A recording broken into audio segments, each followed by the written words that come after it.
Hello, आजच्या व्हिडिओमध्ये आपण पाहूयात की सध्याच्या सोशल मीडियावरती ट्रेंडिंग आहे की ग्लुटाथिऑन टॅब्लेट्स आणि ग्लुटाथिऑन इंजेक्शन्स स्किन फेअर किंवा स्किन कॉम्प्लेक्शन चेंज होण्यासाठी. तर त्यांचे काय यूजेस आणि काय साईड इफेक्ट्स आहेत ते आज आपण पाहूयात.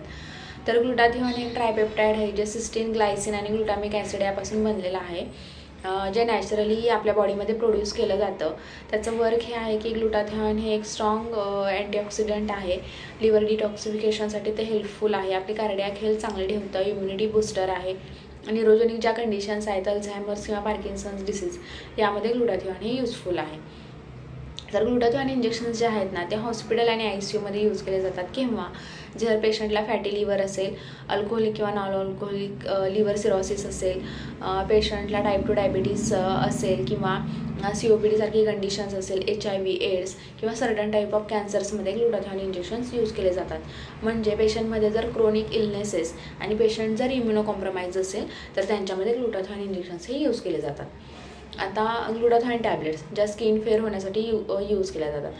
तर मोस्ट ऑफ एक तर ग्लुटाथिऑन जे आहे ते आपल्या स्टमकमध्ये इझिली ॲब्सॉर्ब होत नाही. म्हणजे तुम्ही जर 100 मिलीग्रॅमची जर टॅब्लेट्स घेतली तर त्यातलं फक्त 10% ॲब्सॉर्ब होतं, 90% टोटली वेस्ट आहे. त्यामुळे ग्लुटाथिऑन टॅब्लेट्स घेणं हे यूजफुलच नाही आहे. Second, glutathione injection. Glutathione injection घेतल्यामुळे सुरुवातीला तुम्हाला स्किन कॉम्प्लेक्शन्समध्ये चेंजेस दिसतील, but it is temporary, not permanent. त्यामुळे तुम्हाला ग्लुटाथिऑन इंजेक्शन्सचे हे रिपीटेड डोसेस घ्यायला लागतात. त्यामुळे काय होतं की काही त्याचे साईड इफेक्ट्स व्हायला सुरुवात होते. तर ग्लुटाथिऑनचे बेसिक साईड इफेक्ट्स सुरुवातीला असं होतात की नॉशिया, वॉमिटिंग होतं आहे, स्टमक पेन होते, रॅशेस येतात, ॲलर्जी आहे, ब्रेथलेसनेस. जर प्रोलॉंग यूज ऑफ तुम्ही ग्लुटाथिऑन केलं तर तुमच्या लिव्हर आणि किडनी डिस्फंक्शन होऊ शकते किंवा फेल्युअर होऊ शकतं. COPD, ब्रेथलेसनेस, डिफिकल्टी होते, ॲनाफिलेक्सिस सारखा शॉक बसतो. स्किनवरती स्टीव्ह जॉन्सन सिंड्रोम हा जो स्किन डिसीज आहे, याच्यामध्ये स्किनवरती ब्लिस्टर्स येतात आणि स्किन श्रेड व्हायला लागते. आता ग्लुटाथिऑन यूज केल्यामुळे स्किन ब्राईट का दिसते? कारण ग्लुटाथिऑन काय करतं तर मेलॅनिन प्रोडक्शन कमी करतं.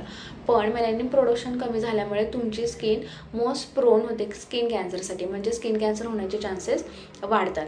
आणि ग्लुटाथिऑनचं काय की मेलॅनिन प्रोडक्शन कमी, त्यामुळे स्किन ब्राईट होऊ शकते. त्याच्याबरोबर तुमचे हेअरसुद्धा ग्रे होऊ शकतात, म्हणजे केस पांढरे व्हायला सुद्धा लागू शकतात.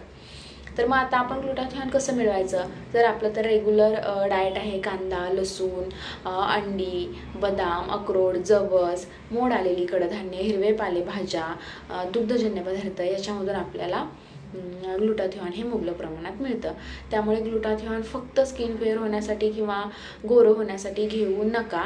तुमची ओव्हरऑल हेल्थ चांगली राहण्यासाठी ते तुम्ही तुमच्या डाएटमधून मिळवू शकता. त्यासाठी तुम्हाला इंजेक्शन किंवा टॅब्लेट्स घेण्याची गरज नाही आहे. थँक्यू.